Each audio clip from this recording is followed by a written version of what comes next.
जय हिंद साथियों। हमारा टॉपिक चल रहा है अलंकार के भेद, अनुप्रास अलंकार के भेद। अनुप्रास अलंकार के 5 भेद होते हैं। पहला है वृत्यानुप्रास, दूसरा छेकानुप्रास, तीसरा हमारा सत्यानुप्रास और चौथा है अंत्यानुप्रास और पांचवा लाटानुप्रास। ये 5 प्रकार के अनुप्रास अलंकार के भेद होते हैं। तो अब हम इनके बारे में आपसे विस्तार से बात करेंगे। पहला है हमारा वृत्यानुप्रास। वृत्यानुप्रास क्या होता है, इसकी परिभाषा क्या है, देखिए समझे। एक वर्ण या वर्ण समूह के 3 या उससे अधिक बार आने पर वृत्यानुप्रास होता है। देखिए इसकी परिभाषा लिख देता हूं मैं। एक वर्ण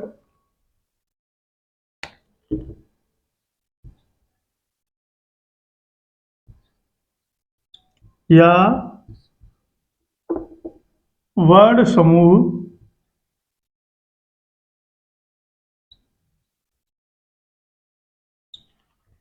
के 3 या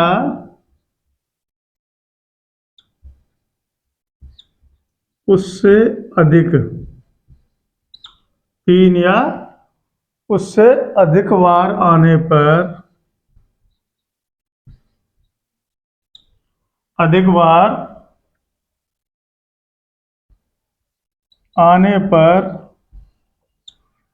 वृत्यानुप्रास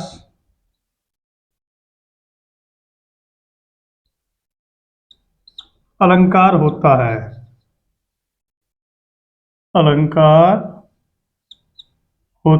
है।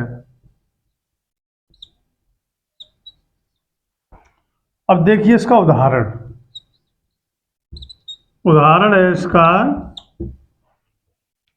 चारु चंद्र की चंचल किरणें खेल रही थी जल थल में। अब देखिए चारु चंद्र की चंचल, तो इसमें चा वर्ण की आवृत्ति 3 बार हो गई। मैं लिख देता हूं। चारु चंद्र की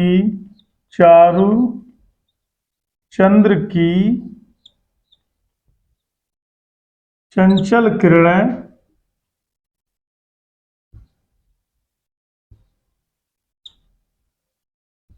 खेल रही थी। चारु चंद्र की चंचल किरणें खेल रही थी जल थल में।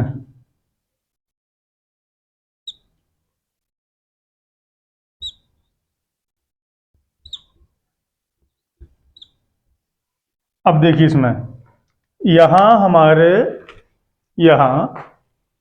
इसमें देखो, एक चारु में चा, चंद्र में चा और चंचल में चा, 1 2 3 बार इसमें चा वर्ण की आवृत्ति हो गई। इस प्रकार इसीलिए यहां जो हमारी परिभाषा ये कह रही है, एक वर्ण या वर्ण समूह के 3 या उससे अधिक बार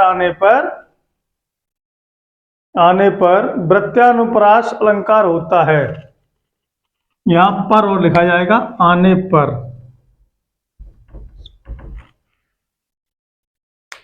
अगला है हमारा छेकानुप्रास।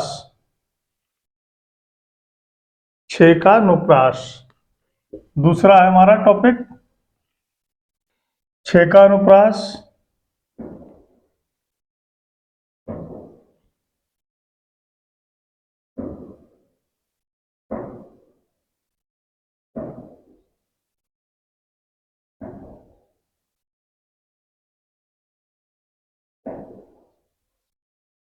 अलंकार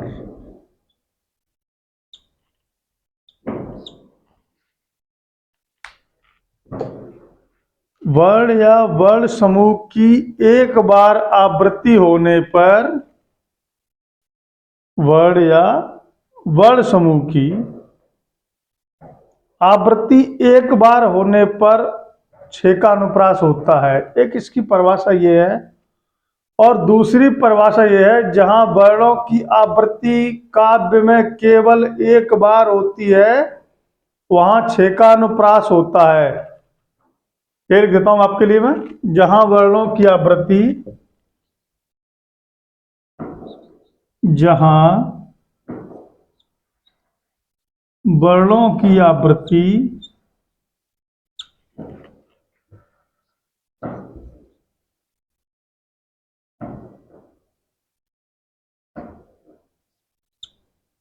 काव्य में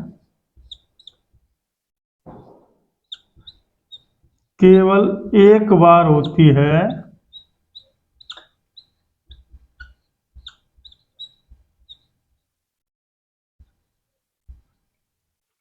केवल एक बार होती है,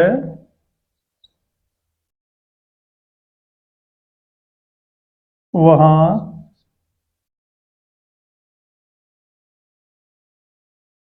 छेकानुप्रास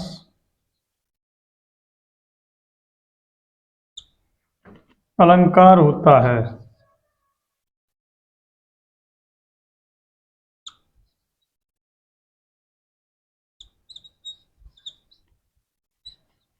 उदाहरण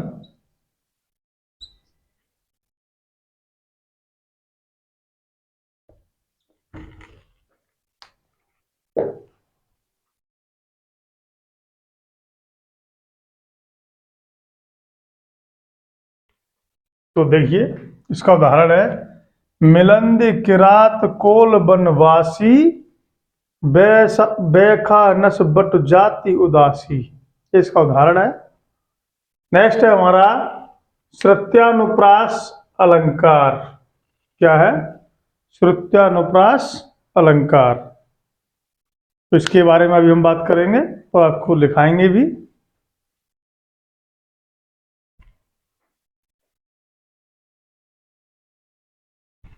अगला है हमारा श्रुत्वानुप्रास अलंकार। ठीक है।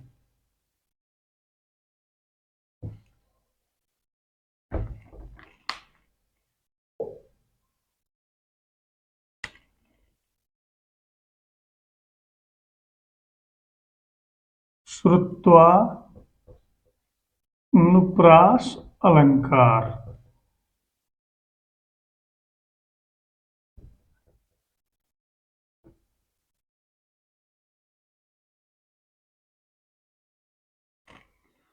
ये पड़ गई हमारी हेडिंग।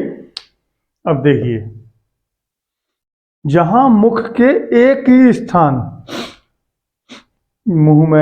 मुख में एक ही स्थान मूर्धा, दंत और कंठ, मूर्धा, दंत, कंठ से उच्चारित होने वाले वर्णों की आवृत्ति होती है, वहां श्रुत्वानुप्रास अलंकार होता है। अब मुख, दंत, कंठ ये वर्ण क्या होते हैं? मुख, दंत, कंठ व्यंजन, दंत व्यंजन, ओष्ठ व्यंजन, मूर्धा व्यंजन, तालु व्यंजन, इन सब पर मैं वीडियो बनाकर डाल चुका हूं, मेरे चैनल पर मौजूद हैं, आप देख सकते हैं। हिंदी वर्णमाला करके वीडियो है, आप उसको देखें और समझें कि मुख, दंत, मूर्ध्वा, कंठ, ओष्ठ, तालु, जिह्वा ये व्यंजन क्या होते हैं। तो इसकी परिभाषा में लिख देता हूं। जहां मुख के एक ही उच्चारण स्थान, जहां मुख के एक ही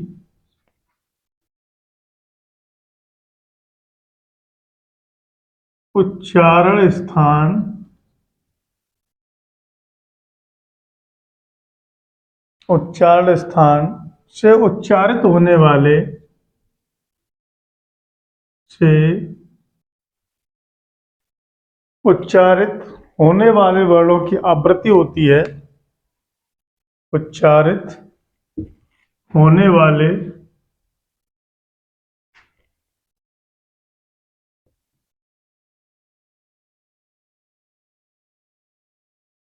वर्णों की